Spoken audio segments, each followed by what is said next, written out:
Hello, and welcome back to another episode of Imperfect Marketing. My guest today is Mike Capuzzi. Hopefully, I'm saying that right. He is a publisher, author, and book publishing coach. He's been helping clients create exceptional marketing results since 1998. He's the author of 19 books, including two #1 Amazon bestsellers, The 100-Page Book and The Magic of Short Books. Mike is also the founder of Bite-Sized Books. So if you've ever wanted to write a nonfiction book, but weren't sure how to go about doing that, you're going to love what we're talking about today. Welcome. Kendra, thank you very much. So let's go ahead and talk about what is a shook. Well, a shook stands for short, helpful book. It's our brand, if you will. But I think the more important lesson there, Kendra, is, every matter of fact, I literally just today approved my 20th book to the designer, and it's called The Ultimate Competitive Edge, and it's about why being a book author is so important for business owners. And it ties into what I want to share right now, which is every one of us as a business owner has competition, right? Very few business owners do not have competition. Therefore, it's important to differentiate yourself, distinguish your products and services. So there's a ton of people that help other folks like business owners, entrepreneurs, et cetera, publish books. We wanted to do something different. We publish short books, so books that are be able to be read in about an hour to an hour, an hour and a half, et cetera. And we just came up with a brand. So just like there's McDonald's and Burger King, and they both do hamburgers. One's got the Big Mac, one's got the Whopper. A shook is our brand of short, helpful book. That's very cool. So let's talk about why should a business owner, I mean, again, we know everybody has competition, and sometimes your competition is your customer doing nothing, right? I mean, there's always an alternative to you, correct? Right. But why should a business owner take time out of their schedule and become a published shook author? Well, I would venture to say, Kendra, most business owners are in the business of serving or helping people in some way, right? And depending on the level, I mean, if you're a pizza shop owner, maybe there's not really a reason to write a book, but there could be. But if you're a physician, a chiropractor, tax, a CPA, whatever, a coach, I believe that there is often a very good reason why you should be articulating, how and why you are helping the folks that you're helping. Now, if you think about all the people that you follow either online, watch on TV, experts, they all tend to be book authors. And there's a good reason why. I mean, still, even in today's day and age, being a published book author, whether it's self-published or traditionally published, typically instantly elevates you above the crowd. So if all things are the same, person one is a book author, person two is not a book author, and everything else is the same, most people will look at person one in a higher, more esteemed way because he or she is a book author. So, just that alone is important. But then using the book effectively, using it to share your brand, your message, etc. These are all very smart reasons why, you should consider, to be an author. And I think in this day and age, short is appreciated not only by the reader but by the author. It's a lot easier to write a short book. So there's a lot of good reasons why we think short, helpful books are the ideal type of book, at least for the first time author. Okay. So does a short book, helpful book, or shook, does it help? Is it a lot shorter to write? Is there, talk to me a little bit about how this could help a business owner and why it's a good option for them. Well, let's hit the first question first. I was looking to see if I had a traditional book next to me. All I have are shooks. So a shook, here's one we just did for a CPA. Mm-hmm. So it's a real book. It sits on the bookshelf. It's thin. It's about 100 pages, but it's a real book. I always have a real book. There you go. So it's a little, it's a little smaller, a little thinner. The average business book is somewhere around 100,000 words, 75, 100,000. It could be, 200, 300, 400 pages. And again, I'm not poo-pooing that. There's always a good reason to have that kind of book. However, there's often times where a shorter book is definitely more appreciated by the reader. Our shooks tend to be 12 to 15,000 words, so dramatically different. They also follow a very specific formula I've developed from the front cover to the back cover and what it goes in there. I'm multi-decade marketing consultant, so I've really developed this formula. So that's the differentiation. So it's faster to read, which is important. That thereby the person reading it might actually read it and hopefully do what you're encouraging them to do in the book. Obviously, it's a lot easier to write a 15,000 word book than it is a 100,000 word book. So it's a lot shorter in time. Our typical project lasts 8 to 12 weeks. Sometimes it's faster, sometimes it's longer. But that alone is the difference between a traditional business book and a shook. But going back to the latter part of your question, again, it's about really differentiating and establishing your authority. So there's a reason why the word author is in the word authority. You can't be an authority until you're an author. Again, it's the perception, which is real. Books, I've gone back, Kendra, as far as the 1800s, so well over 100 years ago, where they've offered a free book as a marketing mechanism to get someone to raise their hand and ask for more information.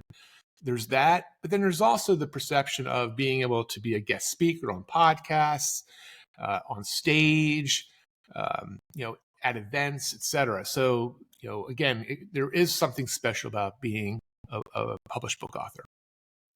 No, I definitely agree. I mean, I know that one of the things that you said earlier on was that if there's two people, one's published a book and one hasn't, people elevate the person that has taken the time to write the book and is a published author over other options.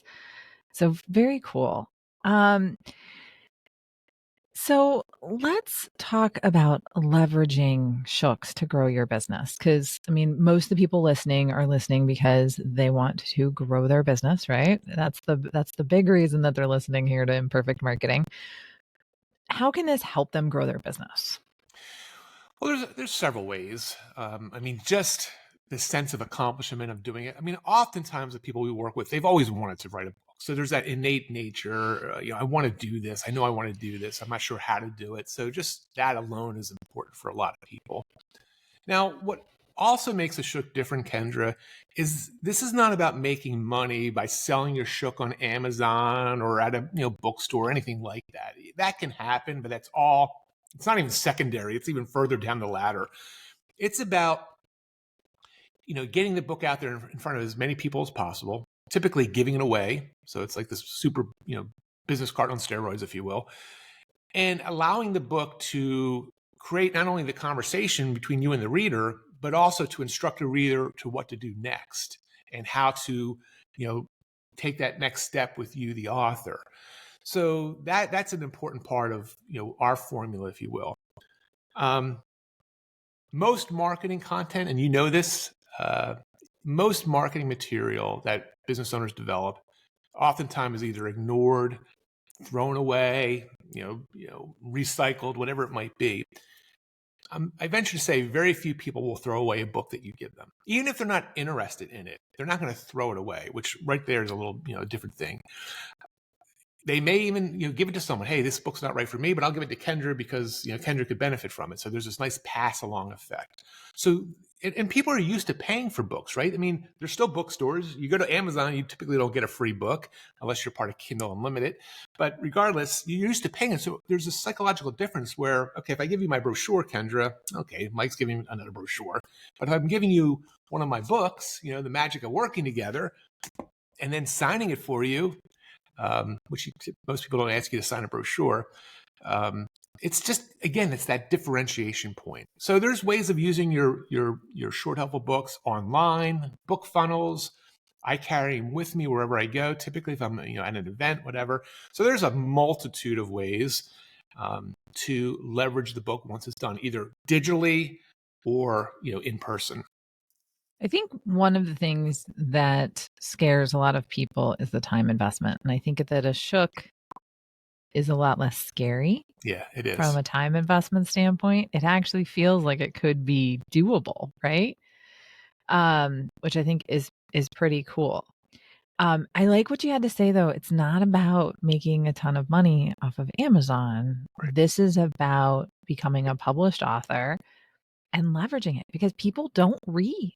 People get so much junk, I'll call it, because a lot of it is junk, that they don't read enough stuff. They don't value enough of what you're creating, even if it's really good stuff. Mhm.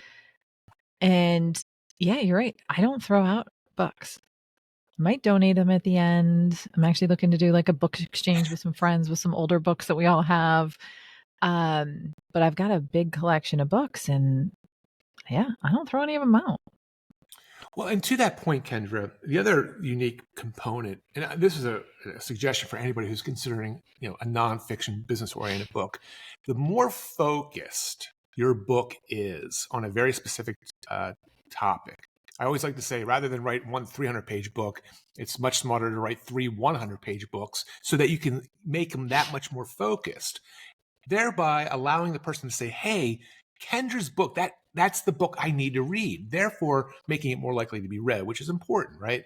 So the more focused, the more someone can say that book was written for me, the more likely it will be read, and then the more likely there will be a relationship started between you and the reader.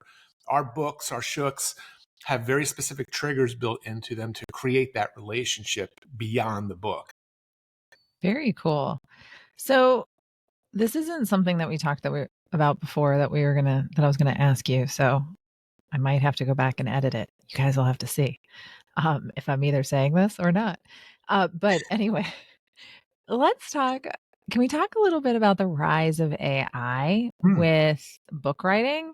What are Yes. your thoughts on that? Because I mean, I'm a big AI fan. Yep. However, I feel that you have to add your own special sauce and magic and things like that, and that there's a lot of people that are not using AI correctly. What are your thoughts on AI and this trend of having it write your book for you? Well, it's kind of funny. First of all, I listened to one of your past episodes, recent episodes, and I was chuckling. I had it, playing in the background. And I was chuckling to myself because you and the guests were pointing out very obvious reasons why straight AI is so noticeable, so generic, etc. I will be the first to tell you, I was uh, a naysayer till about 6 months ago. Like, oh, here we go, something else coming along that I got to worry about, right? Well, I'm a complete convert, Kendra.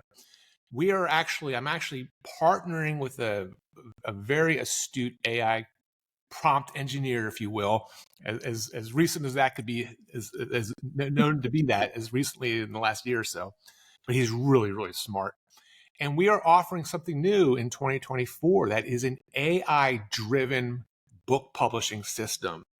And our first example book that we've created for a client, and I'm not just saying this, and I've been doing this a long time, 20 of my own books, almost 300 client books.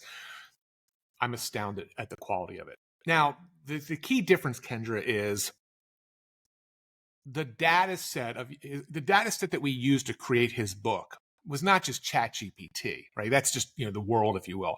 We created based on his very specific content. So we kind of almost created his unique version of ChatGPT, if you could use that, think of it that way. So the data set that we were running our questions and prompts to were his, from videos, from his past books, from white papers, etc. So when we were creating the content for his shook, it was in his voice. It was trained to be in his voice based on his knowledge set. That, and I think you were alluding, is the level that will make AI really something special. I will also say, and then I'll shut up. We just did a test last week on an AI driven audiobook. So we took his shook, which is a paperback book, and created an audio version using AI. Kendra, if I let you listen to it, you would not know it's computer generated. It is that good. I am again blown away at the level of quality of what's going on. I mean, to the point where you can hear the AI person, breathing in between words. It's unbelievable. It's So yeah, I amazing. think the future is bright. I think it's a tool like anything. It's got to be used correctly, ethically, etc. But yeah, it's pretty cool. That's very cool because I did not expect you to have that answer, Mm. but I also agree with you. You created your own back end, for lack of a better term, right? Your own GPT Exactly. to really leverage it off of his input, his insights, and His his voice. voice. Yes. Yeah. But So it's it's even more than that because it's his insights and it's his experience. It's yep. not genericized, Right. across Right. all of Right. the internet. But that is very cool and very exciting because I am a huge AI fan. It saves me hours and hours and hours, Yeah. but I can't just copy and paste it anywhere. No, and to your point of saying that, the word delve doesn't appear in his shook once. That's Right? awesome. I heard you say that. Oh my gosh. I know Yeah. you can. That's one of it's a red flag. Like who There's uses the like word delve? there's like 3 or 4 words that like it'll show up in my chat and I'm like, delete. Yeah. Yeah. I'm like, yeah, no, I don't use that word. We're not using that word. Very cool. So let's talk about what if somebody wants to start off with a shook, what do you recommend their next step be? Hmm. Well, with your permission, at the end of this, I'm Mhm. going to give your listeners the chance to read 3 of my shooks for free. So honestly, and the Magic of Short Books, which you mentioned, was an Amazon #1 bestseller for a long time, sold thousands and thousands of copies. Not that again, only because it's that popular. It's spawned many, books that I know about and many shooks that I don't know about because people will just go on Amazon, buy it, read it, and then just do it. That would be the first step, honestly, because I literally lay out the exact formula I use, the ones we use for our clients, and then see if that fits. It'll take you an hour and a half to read, and that would be a great first step. I think then once you kind of say, hey, this is a good idea for me, again, it goes back to your 2024 word of discipline. Just get disciplined. Get disciplined creating the content. And more importantly, Kendra, and this is really the big thing when it comes to publishing a book to be used in your business. Writing and publishing the book is the easy part, which might shock a lot of people. It's the consistent, persistent use after it's done. So it's not sitting in a box in your closet, in your office. It's about getting it out there. So I would say be disciplined and, get the book out there. A book that's in a box is not helping anybody. But when you're handing them out, giving them out, whatever you're doing, emails, social media, etc., you're going to help people. You're not going to know everybody you help, but you're going to help people. No, I think that that's great. And yes, if you build it, they're not just showing up. No, They're no, not no, no, coming no. unless you tell them about it. And I think in all marketing, I think that's where people fall short, right? Yeah. I know I fall short in my own marketing that way. Sometimes it's like, oh, yeah, no, I've been talking about this for 6 months. It's like, yeah, no, people still didn't see it yet. Yeah. It's going to be a process. It's going to be your signature piece for a while. Mm-hmm. I think that that's important to note. Yes. It could be measured in years, by the way, Kendra. The Magic of Mm-hmm. Short Books was first published in 2018, and we're still using it daily. That's amazing. Yeah, I mean, a book should have a decent short life Yeah. or shelf life, right? Yeah. I mean, it's not something that's going to expire in a couple weeks because you put a lot of time and time invested in there. All right, so let's talk about the gifts for my listeners. How can they get access to those 3 books? Yeah. So the Magic of Short Books, the Magic of Working Together, and this is a little gift book, shook I created called the Magic of Gratitude. So it's a little pocket book that you can use when you need a little inspiration. So I call it my Magic Kit. Go figure. And if they go to mikecapuzzi.com/magic, you can let me know you heard me on Kendra's show. I will send you an email with 3 links, and you can read them right online. Awesome. We'll have that link in the show notes and in the YouTube description. So wherever you're at, be sure to check that out and let them know that you saw him on Imperfect Marketing. Before I let you go, there's a question that I ask all of my guests, and that is the show is called Imperfect Marketing because marketing is anything but a perfect science. What has been your biggest marketing lesson learned along the way? Oh my gosh, just one? It's only a I know. 30-minute That's show. the hardest part that everybody runs into. It's like, I have 8 million. Well, listen, there's a lot, of course, but I would say one of the biggest lessons I've learned over the years was not not believing in this is going to maybe sound odd, but not believing in myself enough to feel like I could claim a particular expertise. I used to do a lot of speaking in public from the stage. And I remember starting out, at live events. I used to host my own monthly live event in literally in a college uh, classroom, but brought in, business owners. And I would speak on stage at events. And I always thought I was never good enough to do that.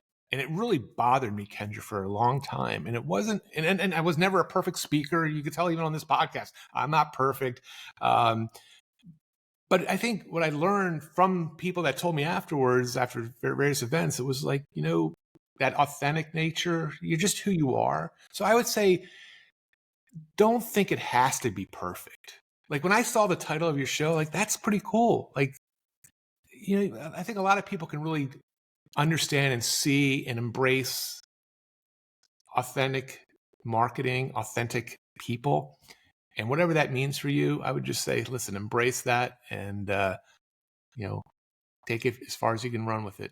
And always keep in mind the other thing, this is not a mistake, but it's always about serving people, your book, your products, your services, so get it out of your own head trash, whatever it is. I'm not smart enough to write a book. I'm not, I don't have enough time. No, this is about helping people. So I don't know if that helps, but I love that because I really think one, it's about confidence. Things that you know and do and take for granted, other people don't know because amen. they don't have your Yep. experiences. Yep. Share it with them. Yep. It amazes me sometimes how many times I'll say different things and it's like, they're like, "Oh, I just got that." I'm like, "Oh, I do that every day." Okay. But they just don't realize it. They don't remember it. And Yeah. so when you repeat it multiple times and you share things that you think are common knowledge, you'll be surprised at how many people don't know that. Yeah. I think it was Amy Porterfield that said, if you have just 10% more experience, expertise, or success than your audience, you are in a place to teach them. Just 10%. When you think about it that way, it's like, huh, I do have a lot to share, right? Yeah. A lot of things that people can learn and do and create and build from there. So very cool. I'm very excited. I will be definitely grabbing the copies of your books to go ahead and read through those because I read all the time. Good. This year, one of my resolutions is to read more business books than my other books, my romance books. Well, they're But important too. They're oh important too. yes, yes, that is my stress reliever. Mm-hmm. But that'll be those quick reads will be pretty interesting. So I'm looking forward to that. Thank you very much. Thank you so much for joining me today here on Imperfect Marketing. For those of you looking to grow your authority and potentially become an author, a shook may be the answer for you. Be sure to connect with Mike leveraging the links that we have in the show notes and let him know that you heard about it here on Imperfect Marketing. And in the meantime, if you enjoyed this episode, it would really help me out if you would rate and subscribe wherever you're listening or watching. Thanks so much and have a great rest of your day.